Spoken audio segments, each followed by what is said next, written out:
What's going on, guys? Welcome back to the Leave It to the Judges MMA show. We are back, boys. Today we're going to be doing a UFC 316 preview. We got a rematch on our hands from the Sphere, O'Malley versus Merab 2.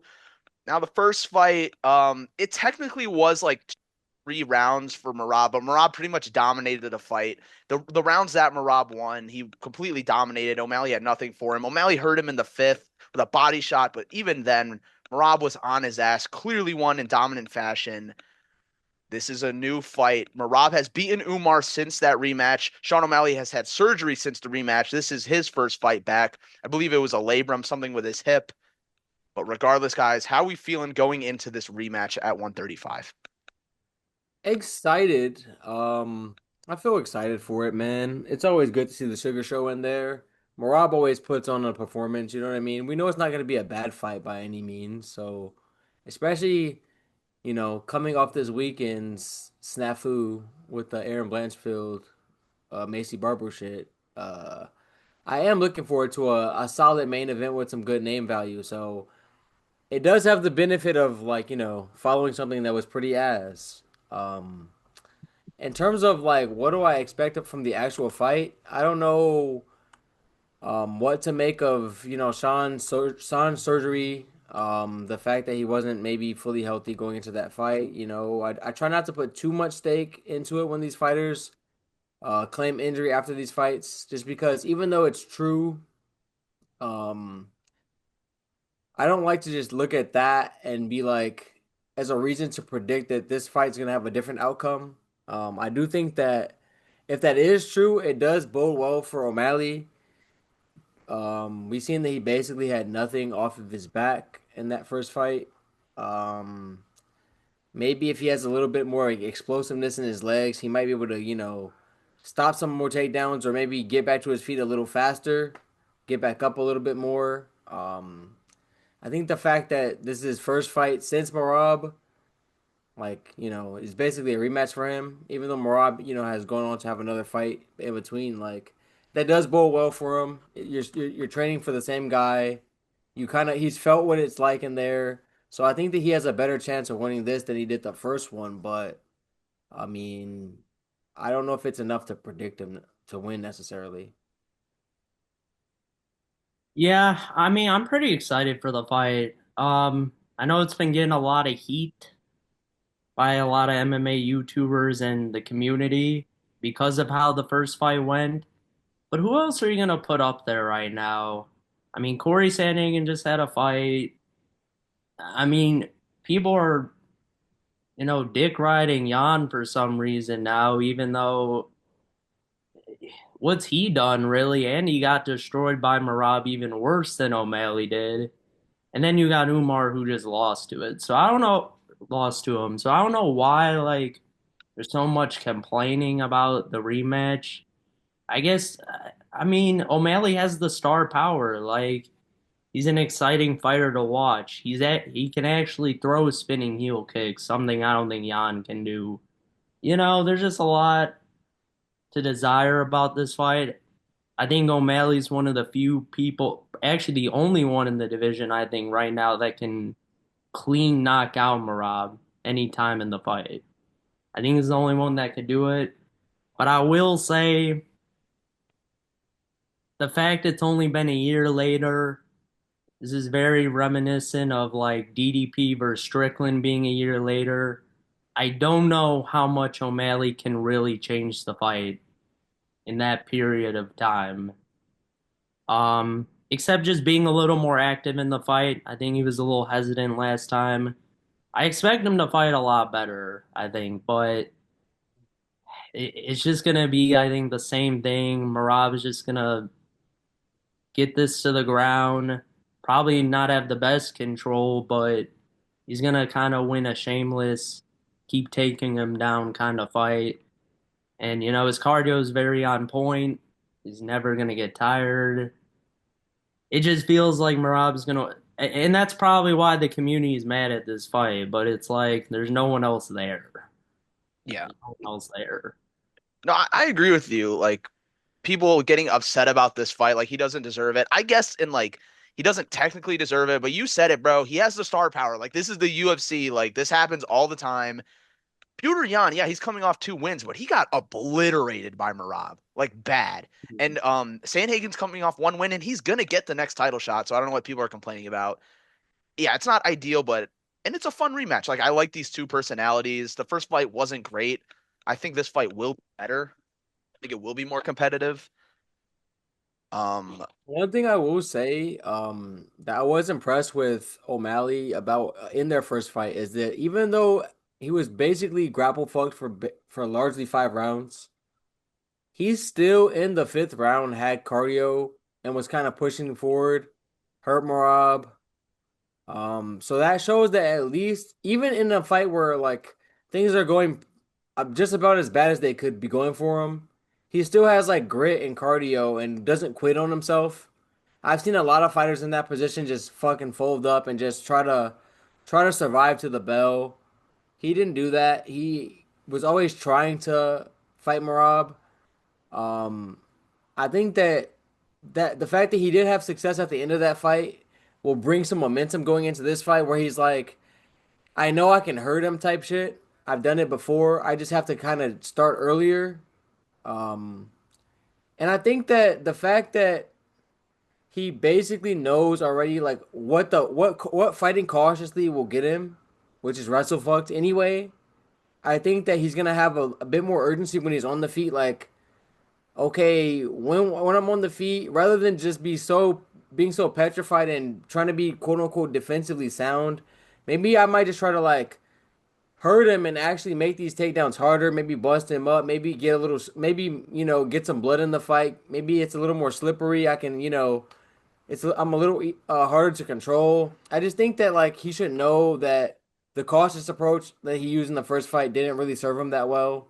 Because regardless of what you do, Marab's not the kind of fighter that's gonna like only take you down because he's capitalizing on your mistakes. He's gonna take you down because he's just gonna keep trying to take you down until he does eventually. So I do expect a more active Sean to have more success in this fight, and it could be the difference maker, honestly. yeah, definitely. I mean, well, we can keep talking about the X's and O's, but let's just for the sake of conversation, let's give out our predictions so we can talk a little bit more. I'll start. This is definitely a bit of a drinking the Kool-Aid type pick, but I'm gonna take O'Malley here. I am gonna take Sean O'Malley.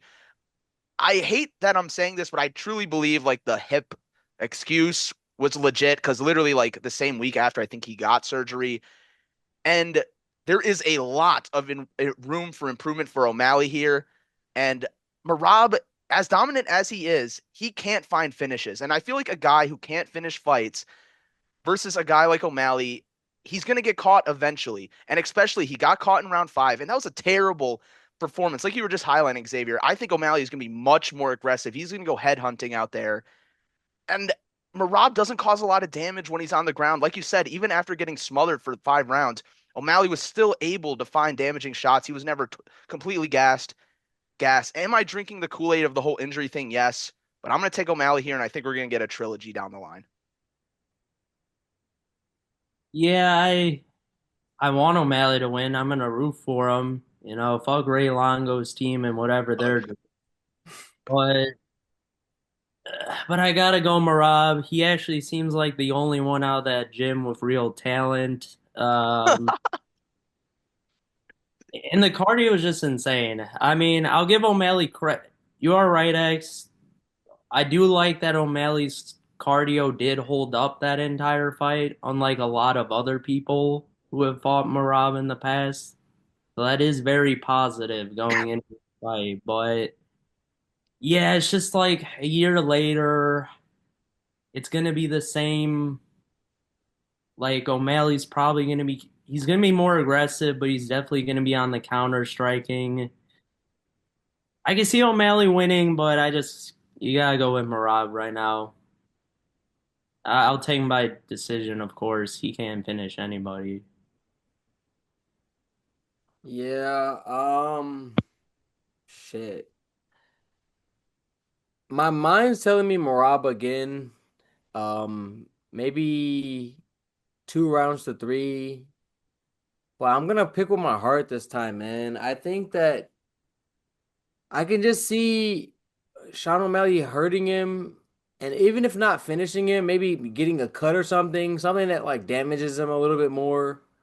I can see him kind of winning, kind of almost like a reminiscent of the Piotr Jan, where it's like pretty controversial, but like it's kind of like I just kind of feel like the UFC would love if Sean O'Malley won this fight, and like if it is close enough to make where they can like, justify giving it to him, I think that they will.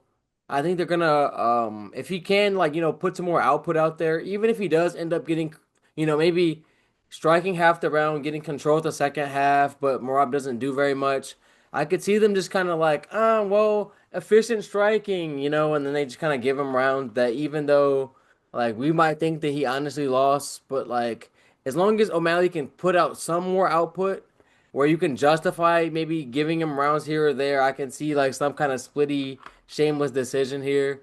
So I'm gonna go out on a limb here and say Sean wins a splitty, man. Okay. And another thing with Merab, he's done some interviews this past week on ESPN, and I know fighters just kind of say shit. You can't take it at face value, but I feel like Merab is a very like what's the word? Like literal person. He says what he feels. He wears his emotions on his sleeves. And he said like it's kind of hard to get motivated for this fight. He said he's gonna try to like stand and knock O'Malley out. I'm not saying he's not gonna wrestle, but I do believe him kind of. Like I do think he's gonna stand more than he should and find himself in serious trouble. But how much do you guys think O'Malley's takedown defense has improved since the first fight? Because that's really the big question. We haven't seen it. Yeah. But if we are believing this hip situation, then that would obviously compromise his ability to grapple a lot in the camp. Um, we also have seen this same situation when he fought against Aljo, where he had some type of a lower leg injury or something like that, maybe like a sprained meniscus or something like that, I believe, where he was like basically saying that he was not able to really wrestle through the camp. So clearly O'Malley is a guy that, he does have a track record of even in his wins coming out and being like, yeah, like I was pretty fucked and couldn't really grapple like that. I was pretty compromised going into this fight. Which on one hand it's annoying because you never know Yeah. if a guy's really gonna be healthy in there. But on the other hand, it's like, what is he doesn't pull out, right? We always respect that, even like after the fact where it's like, damn, maybe they could have pulled out here, he could have, but you gotta respect on some level a fighter who's gonna like, he knows that he's gonna be the pay-per-view headliner. He's the big name on the card, and he's just gonna be a company man and not pull out of the fight and ruin the fucking event. So if that is to be believed, I think that I expect it to be better. I don't expect it to be like great all of a sudden, but maybe in this past year he's trained some extra submissions. The fact that his last fight was Marab, and the fact that I don't think Merab switches up what he does at all, fight to fight. It's not like I expect any new game plan from Merab. He just kind of overwhelms guys with his pressure and wrestling. I expect it to be better, maybe even like 20% better. Um, I think that he'll have some extra trouble getting O'Malley down as easily as he did in the first fight, but I don't think it's gonna like. I don't think all of a sudden he's gonna be putting on a JDM level performance here. You know what I mean? Because I do expect Marab to, stick to the guns, and even if a takedown fails, you know, keep going forward and doing what got him to the dance. You know what I mean? Yeah, I love that. If Marab's really going to be planning on shooting no takedowns, he should call Bilal Muhammad and see how that went. Hey, Xavier said it, not me, baby. But um, you know, I think it'll be better, but I just think Marab's like a lot better of a wrestler than all the fighters O'Malley has fought up to this point. So I expect him to be a little more balanced on one foot, doing more things he was doing in like the Aljo fight, for example. where he was stuffing the takedowns pretty well. But I think Merab's just too relentless. I think he's just gonna keep going for it, find trips in there. It'll be better, especially with the surgery, but I don't know. I don't put too much stock into it, honestly. I'm just hoping his get up game has improved a little better because I will say at times he was being held for a while down there. So Yeah.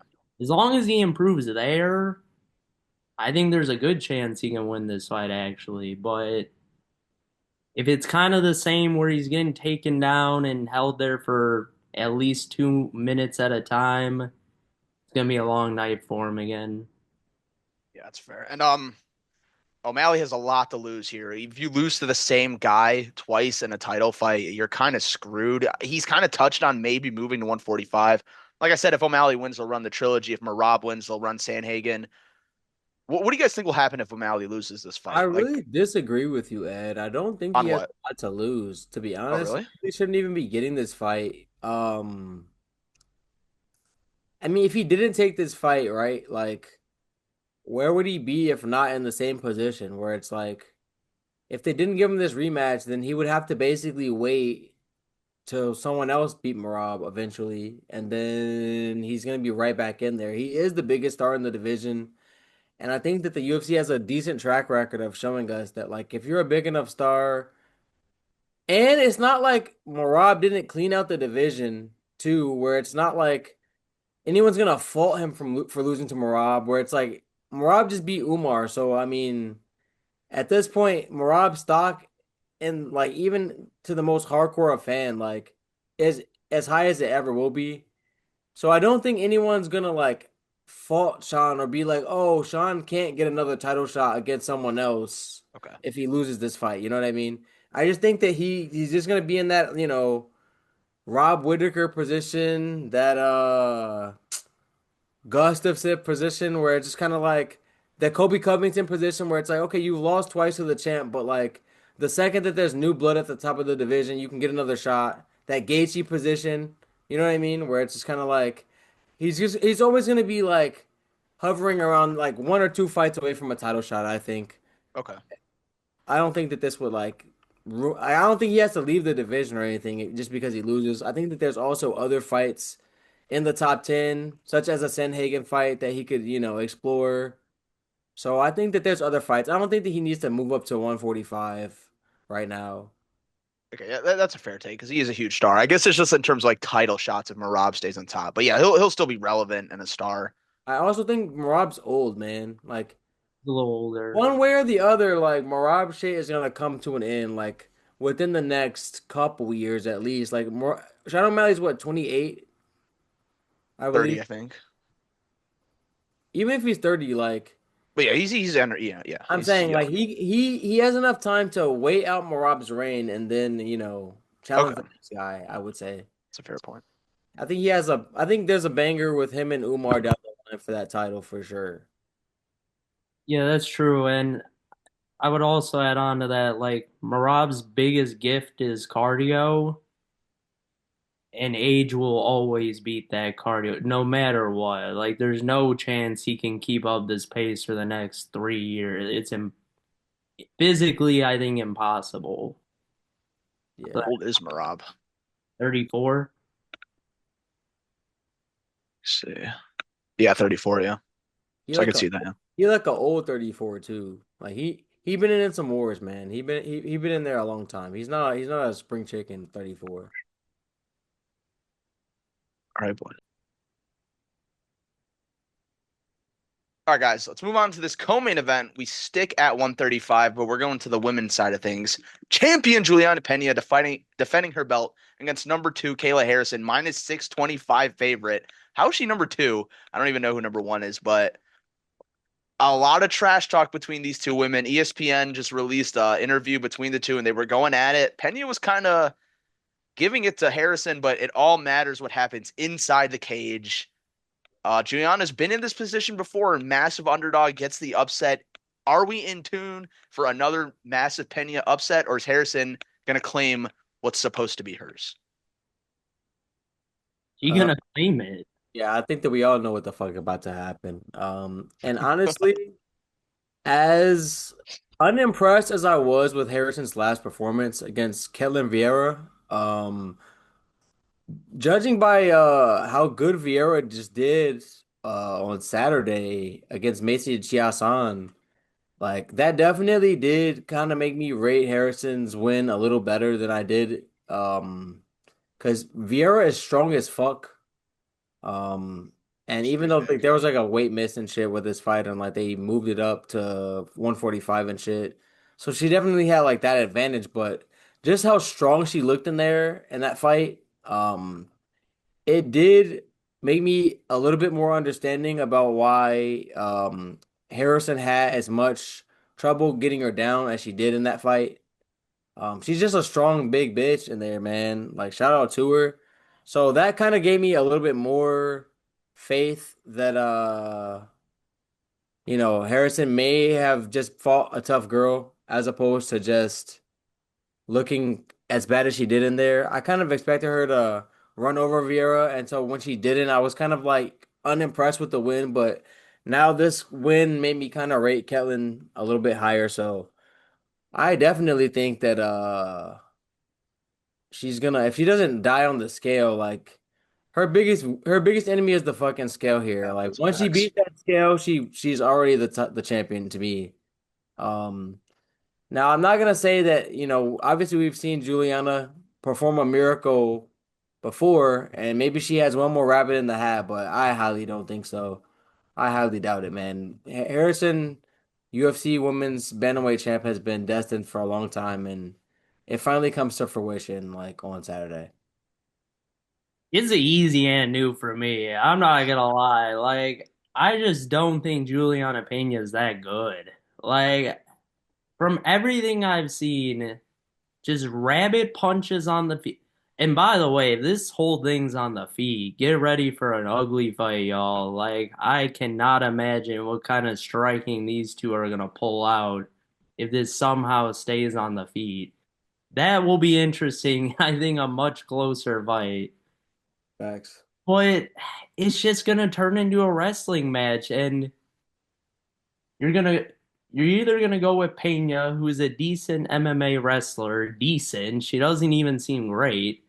She barely beat Raquel Pennington, who was about 55 in that fight, I thought Pennington won that fight too.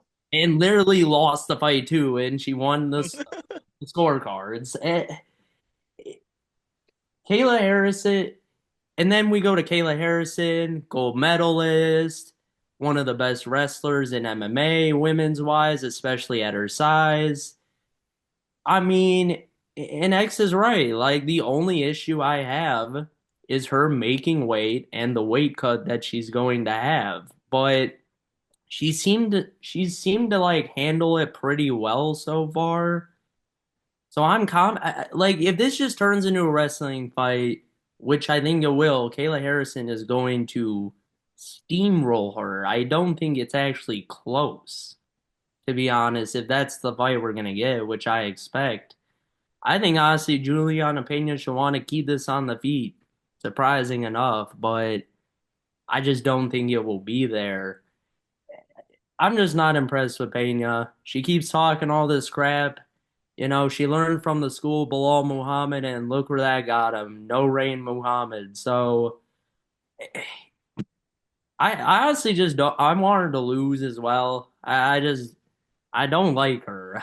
She's very annoying. So I just feel like all signs point to Harrison. Now, do I think she should be this big of a favorite? Probably not. But stylistically, it's like a perfect title fight, I think, for Harrison. Like, it's a perfect matchup. I Yeah. definitely agree. I hate the shit on Penny like this. I mean, but she's very annoying, and yeah, the biggest weapon for Harrison, or the biggest threat to Harrison, yeah, like it's the weight cut. She is a big girl, and like she could definitely get compromised in there, but yeah, and honestly, like Harrison's last performance wasn't great against Vera, but I think Vera beats Pena. Like, I don't know. I'm not that impressed with Pena either. I thought she lost her last fight. She has the upset in her, but she's also just getting older. Like, Yeah, all signs point to Harrison winning this fight. I think she subs her up. I think she's gonna have a much better showing than she did last fight. And like, yeah, I don't know. I don't even know what to say. I think Harrison's gonna win this fight. I also just think that like when you're kind of a jujitsu like base fighter like Pena, like we've seen it time and time again that like they kind of really struggle against wrestler types because whereas like if your main bread and butter is your striking, you train very hard striking, takedown defense and get up ability, right? Whereas if you're more of a jujitsu fighter, you train on the ground grappling, like so your mentality is not even usually I need to get up to my feet right away. It's like, okay, what can I do from here? And that just loses you rounds in MMA. I don't see Pena subbing up Harrison. I think that she's way too good for that, way too Yeah, savvy no. for that. And even though she hasn't been in the UFC too long, like she's been whooping ass for years. She's not a rookie in this game by any stretch. Multiple time PFL champion and you know what I mean? Like you said, gold medalist. Like she's not gonna just be folding for no Juliana Pena throwing up a triangle type shit. So I do agree with you that her best chance, Pena's best chance is on the feet. And I do think that I don't want to see this fight be on the feet as well. Um, It'd be funny though. I feel like Juliana Pena, it would be hilarious. Ben Askren, Damian Maya, hilarious. But I think that this fight gonna be. I think that Juliana Pena might, do better than we might be giving her credit for. I do agree with you that that the odds are kind of crazy, kind of just disrespectful. Not even crazy. Like I understand them. It's just disrespectful. But Yeah. yeah, they're right at the end of the day, and this is gonna be a bad for Harrison. I really hope this fight's entertaining because I know we everyone shits on women's MMA and shit, but like I'll give these two girls credit. I have really been enjoying the build-up. I think their trash talk has been very entertaining. And I hope, depending either way who wins, I hope this is an entertaining title fight. But who knows? It could be a shitter. I swear, Pena's trash talk is just lying like about half the statements. Like she's like the most cringy trash talk. She's way worse than uh Bilal at it. I'll say that. She is so cringy when she talks trash. Like you don't even feel the threat coming your way. Like I would feel like I'm in a sauna just chilling. Like Not like the feeling the heat. trash talk you're coming with. Okay. It's just weird. I don't know. She's just weird to me. Pena in the interview, she was like, "The UFC is the only division or the only organization in the world that matters, and 135 is the only women's division that matters in the world. It's literally the worst division in the sport, like by far." She also always sounds like she's giving a speech, like some fake voice, like she's on the podium giving some motivational speech. Like, why does she talk like that when she's talking trash? Like, at least sound angry. She just like smiling. Like, it's like fake trash talk to me. I don't know. I They just ought to, want to lose. they ought to just like let Whaley go for a three division champ, bro. Fuck it, bro. Because Fuck it. she would smoke Juliana Pena, bro. I have no doubt in my mind. Damn. She would. I think she No doubt in my mind. like Like I mean, she's so much. She's definitely a much better fighter, like than Pena, skill wise. It would just come down to size, but I could see it, man. Who knows? pick she'd up Francis at. I think she'd fuck her up, dude. I have no doubt in my mind, dude. All right, the boys. I guess we're all rocking with Harrison. Let's move on to the feature fight. This fight was scheduled for the Mexico card, but it got moved. We got Gaslam versus Piper. Piper's a minus 400 favorite. Gaslam coming off a pretty rough stretch these last couple of years. Ever since the Izzy fight, he's been juggling wins and losses. Piper's kind of hot right now. What do you guys think? I think this is a bit disrespectful, especially considering the fact that one fight ago, Joe Pyfer lost to Jack Hermanson, who's old as fuck. He's got to be 47 or some shit. Yeah. Definitely feels like it. I think that this is more just a testament to how far Gastelum has fell in the eyes of the people. Even though he did beat Rodriguez in his last fight, that is a fight that, you know, showed that like he's not washed. He's not completely gone. But I mean, Piper does have like power in his hands, and I think that the assumption when I see this line is maybe that Piper can knock out Gastelum. Um, Gastelum does not have the chin that he once did. But I still think that this like line is disrespectful. I think Gastelum on his best day could still give Joe Piper some problems. Um, it's just you never know like how much Gastelum is just in it for a paycheck these days. And I can't pick fighters when like they get to that stage in their career just because like a lot of this sport is between the ears and what's in your heart and how much grit you're willing to have in there.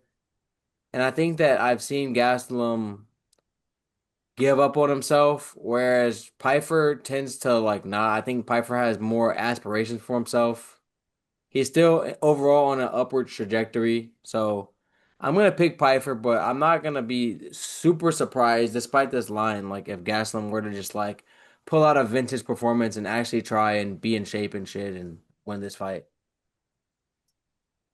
Uh, I will say I don't love the matchup for Gaslam.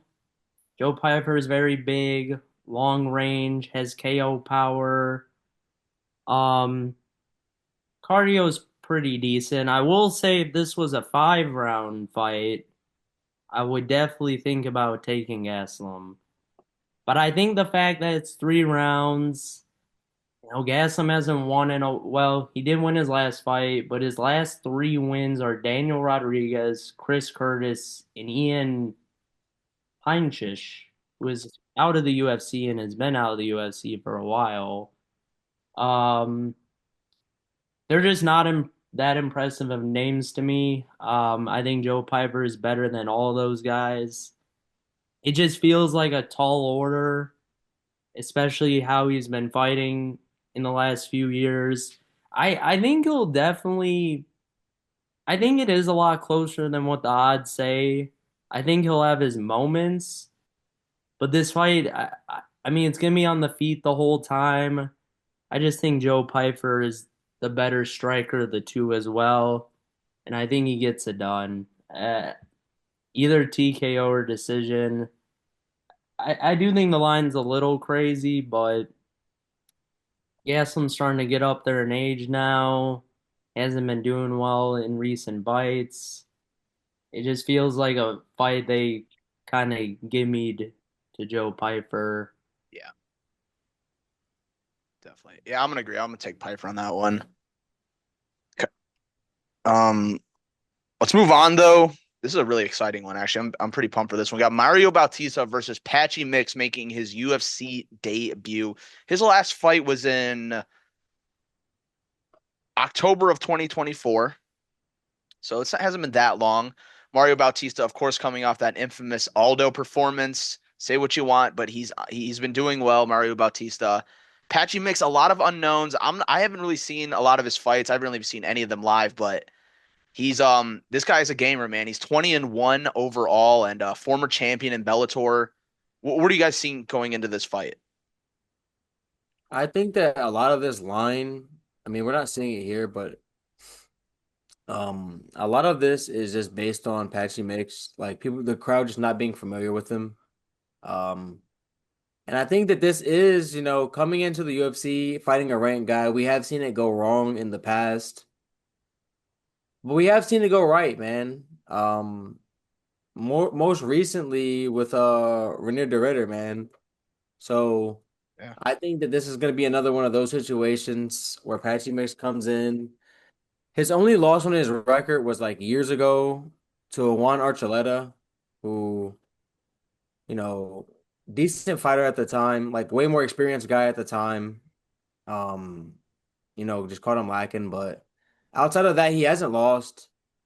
Dominated lesser comp over in Bellator, but I mean, still like largely dominated. Um, yeah, I think that he's very live. This could be, a UFC fraud checking, but I highly doubt it. I think that even if Bautista were to win, it would be like him squeaking out a win, not like him dominating or showing levels necessarily. I think at bare minimum, Patchy Mix does deserve to be in the mix at bantamweight. he is like a top 10 caliber fighter, I would say, when you look at the names in the weight division. So I expect him to actually come in here and get a win, man. Put people on notice a little bit. I don't think he's gonna get the finish, but I do expect him to win a decision here. Uh, I'll be honest. I honestly think Patchy Mix runs through Bautista. I honestly think he does. From what I've seen from Patchy Mix in his career, more towards his last four fights, though, is where he's really been heating up. Became champion when he beat Stouts, who's a very good fighter in the Bellator weight class, and he was the underdog in that fight and just walked through him with a knee. He beat Sergio Pettis by submission. But Pettis, the Pettis is legit too. Yeah, but the two that really stand out to me out of his last four is he beat Magomedov twice, and one of them by submission. He's guillotined him. So these are very good names. Like he is beating very good comp over there, and kind of just seeming. I mean, his last fight was a splitty decision, but Magomed's a good fighter. So I just feel like Bautista and Mix, I think, have somewhat similar styles, but I just kind of see this turning into a wrestling fight where I think Apache Mix is very elite there. I honestly think he's going to be a problem for this weight class. I could even see him being a problem for the champion, Merab. I think he has the style to beat someone like Merab. I think his wrestling, grappling, submission skills are very elite in that weight class. He's 5'11". I think he walks through Bautista. I think he's fought harder comp in his last four than Bautista. And I just don't really, unless Bautista kind of just outgrits him and out scrambles him, I just don't see a world where he beats a 21 patchy mix with seemingly in his prime, the hottest he's ever been in his MMA career, and he's 20-1. I mean, I don't see Bautista being the answer to beat him. Yeah. And especially like on the feet, I don't think Bautista has much to offer the Mix. Because Mix isn't bad there either. Especially after seeing him just like shamelessly hold Aldo. Yeah, like you're not gonna be able to do that against Patchy Mix. You touched on it, Clark. Patchy Mix is a big bantamweight. Like, he's a pretty big, lanky dude. And yeah, I just think his game is pretty good at it will be good at defending what Mario's does, which is kind of well, at least what he did against Aldo. I know he doesn't do that every fight, but I think this kind of is like more of a case of DeRitter than the Pitbull fight that we just happened, like a guy from another organization coming over. Pitbull clearly was outgunned, outmatched, over the hill. Old as Patchy, fuck. yeah, old as fuck. Yeah, Patchy, former champion, has fought really good comp, like you said. Yeah, I got him winning this fight. It will be competitive. I got him winning like 2 rounds to 1, in my opinion. I can agree with that. But yeah, let's go Patchy, man. I And think yeah, he's, I like think you said, Clark, I think he'll be an exciting new addition to Bantamweight. Bantamweight's already on fire, so.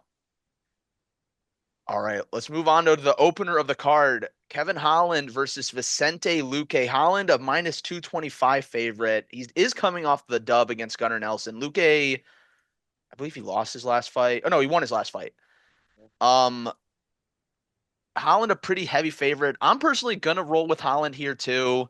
We touch on it every time we talk about Luque. I just, even when he looks good, I have a very hard time picking him with like the brain injury thing. I don't know if he's overcome that or whatever, but and I think this is just a good matchup for Holland if he fights smart. Holland fights a lot, man. I feel like we talk about him like every month. I will say that like that does work to his favor is his activity level. He's always staying pretty fresh in there. The one thing I will kind of push back on is that the fact that Vicente Luque beat Thimba Garembo, who was like a dangerous striker in his last fight, and he basically subbed him up pretty quick. Round one, got the sub. And that does kind of like the fight before that, he got knocked out by Buckley. Buckley was on his, his legend killing rampage. But I think that the fact that, Vicente Luque with his brain injury, um, I want Holland to win this fight, but I will kind of push back and just say that like when he has used it, Vicente Luque has been shown to have a good submission game, especially against someone like Holland who seemingly like is very susceptible to anyone who can implement him to the ground. I mean, get on the ground and implement a grappling game on him. And I think that Luque, because of the brain injury, because he's coming off even not in his last fight, but the fight before that, a knockout against Buckley. Because we all know that Holland has power in his hands, I kind of see him more trying to be shameless and grapple fuck Holland. And I think if he does that, he could end up fucking finding a sub or at least doing enough to grit out a decision. I think that, like I said, I will continue to say, I love Holland to death.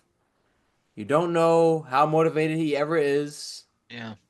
The fact that this fight is at welterweight does help me believe in him a little more because I think that even to get down to welterweight, he has to be a little more dialed in. So that does kind of lend itself better. Whereas I think that at middleweight, he can kind of just make that weight easy no matter what, and then kind of just you don't know how hard he's been training, how hard he's been getting after it. I do think that to make welterweight, we know he's been like at least dialed in on some aspect, even if it's just the weight cutting. But I would have to assume like probably fighting as well, training a bit as well. Um, so yeah, I'm gonna pick Holland, I guess, to win, but I will say I would not be surprised if Luque does just sub him up, man. Just because that's just the sad reality of 2025 Kevin Holland.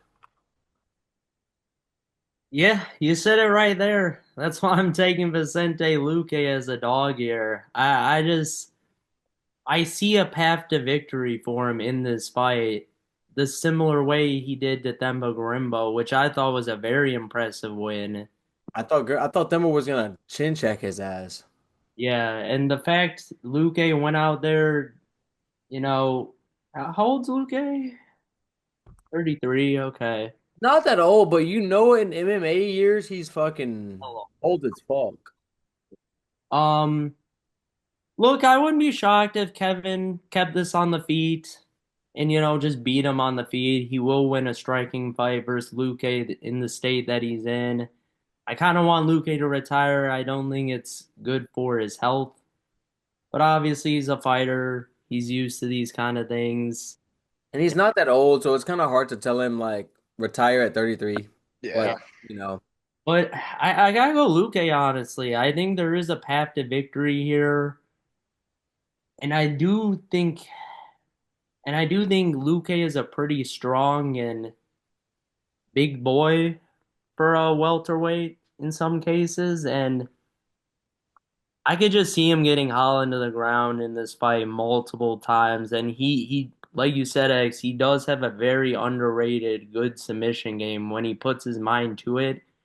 And if I'm Vicente Luque's cam, that is all we're doing. Training for takedowns, get him, submission game. For this, like that should be their game plan for this fight. And if he executes it well, I think he wins. And I like him as a dog here as well. no, I feel that. And one last thing on it. Coming off Kevin Holland coming off a win to an old ass Gunnar Nelson is not gonna I still think that while his chin is gone, he still has more athleticism currently left in the tank than Gunnar Nelson at like 38 or 37 or whatever he is. And he was coming off a fat layoff, so I think that this is gonna still be like for Kevin Holland, he is coming off a very easier matchup for him, and I think that that might hurt him. Whereas like if he was coming off maybe the Hamzat loss or something, then I might be able to be like, okay, well, Luke is not gonna grapple him like that.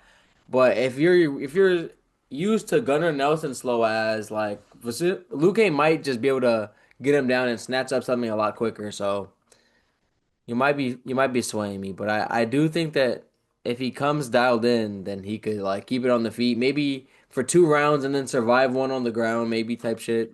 Squeak out a close decision. Definitely. All right, guys, let's talk about one of the prelim fights because this one definitely sticks out. We got Bruno Silva versus Joshua Van. Van a minus 550 favorite. That's pretty high, but he's been on a really hot streak. He's definitely a prospect at flyweight that everyone's been talking about, rightfully so. What are you guys' thoughts on this fight, though, and the odds? I think that the odds are crazy.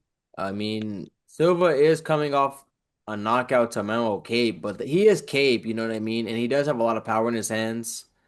Joshua Van, on the other hand, does not have as much power in his hands, but he has a lot of cardio. He has very crisp boxing and striking in general. And he does have a pace that I don't think that Bruno Silva can keep up with once he gets going. Like Clark famously says, he is a downloader, so he can get a bit behind in round one sometimes. And I think that eventually that'll start to catch up with him. The more he climbs up the ranks, he's gonna have to, start a little faster. But I do think that he's gonna put Bruno Silva in the blender and keep climbing up the ranks. I don't think that Silva's the guy to stop his train right now. Yeah, I agree. I think the odds are a little high because I will say the one weakness of Josh Van has been he is a little bit chinny because of his size. He is a little small, and he does sometimes get a little chin checked. It's not like the worst chin I've ever seen, but he does get chin checked once in a while. And you know what I say about Bruno Silva? He can smack. He can definitely smack. But I do think as long as Josh Van stays pretty safe in this fight, he should be able to outpace Silva, overwhelm him. I think there's actually a pretty clear path for him. I think he could just out wrestle Silva and just keep it on the ground the whole time even. I think Josh has a huge edge there in this matchup. But I could see him just outpacing him, outstriking him on the feet as well.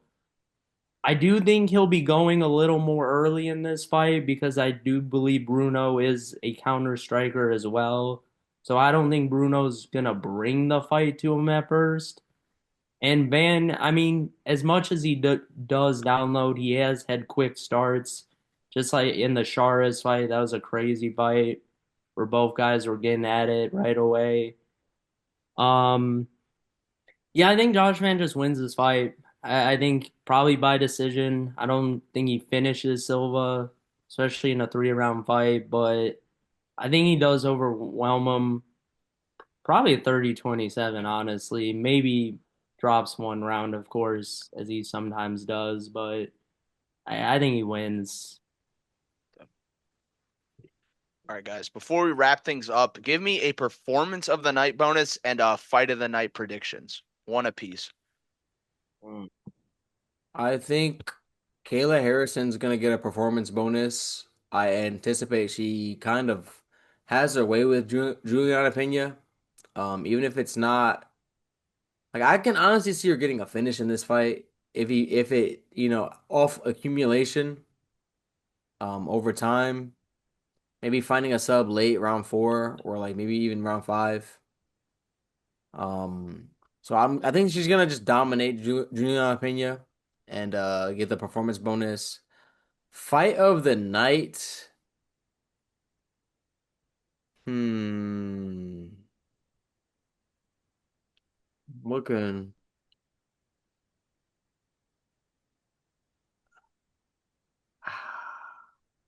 I guess I'm gonna go Sean O'Malley Merab just because I do expect O'Malley to, even if he loses again, put out more output, and I think that it'll be back and forth. I think that like he'll probably clip Merab at some point, create some excitement. So yeah, I'm gonna go. That's the fight of the night, and then performance bonus for Harrison. Performance of the night, I'm going to go with Joe Pyfer. I just kind of have a feeling he's going to unfortunately TKO This Gaslam. is the end of Gaslam. Yeah, I just think it's going to be that kind of moment for him, and he has big power. I think he just does that. Fight of the night is actually pretty tough, I would say. I was thinking about going Merab O'Malley, but I'll mix it up a bit. I think Patchy Mix and Bautista could be a very exciting fight as well. That was my other pick for Those were sure. the literally two I'm kind of torn towards, and you guys both put good art, both Have a good But debate. hey, shout out. I do think the Van and Silva fight could also be up there. I would rather it go to Patchy Mix because I do hope he like comes in here and makes a splash, Yeah. gets like some eyeballs on him, and kind of gets a little bit of a rocket strapped to him. Starts jumping up the rankings more so. Maybe I want him to get like a title fight in like one to two fights, two more fights max. If he is like winning these fights pretty convincingly, so I hope that he is the one to really get the performance bonus. Yeah, I'll go. I agree. Kayla Harrison performance of the night. I'll pick the main event for fight of the night. I think the first fight was really boring, and I just feel like rematches when the first fight's really boring. I feel like they know each other better. They're gonna take a lot more risks, and it's gonna be an exciting title fight. So the card's all right, but there's some really cool storylines on here, I'd say.